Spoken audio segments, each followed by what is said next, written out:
A programación arrancará este sábado ás 6 da tarde cunha sesión de teatro para nenos moi participativa que mestura humor, música e xogo. Será ás 6 da tarde no Teatro Elma.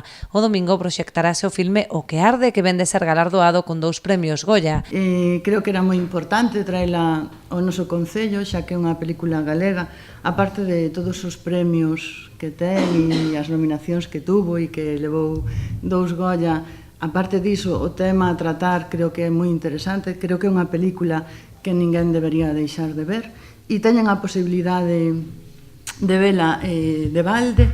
E despois hubo unha modificación porque a xente estaba informada de que solamente iba a haber unha función, pero debido a tantas chamadas que tivemos en Raquel Soler e así, tiñamos medo que se quedase xente sin vela e vamos a facer 2 funcións, unha ás 7 da tarde e outra ás 9:15. Dada a gran afluencia de público prevista, será preciso retirar a entrada en taquilla a partir das 6:30 da tarde. A programación teatral continuará o 9 de febreiro coa posta en escena de Running, a cargo da compañía Deste Xeito. A primeira compañía que ven é a Deste Xeito, é o teatro, a obra chamase Running.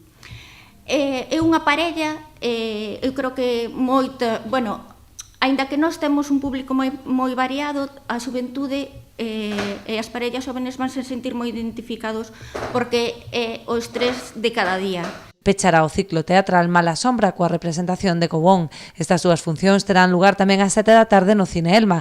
A entrada será de balde para todos os espectáculos.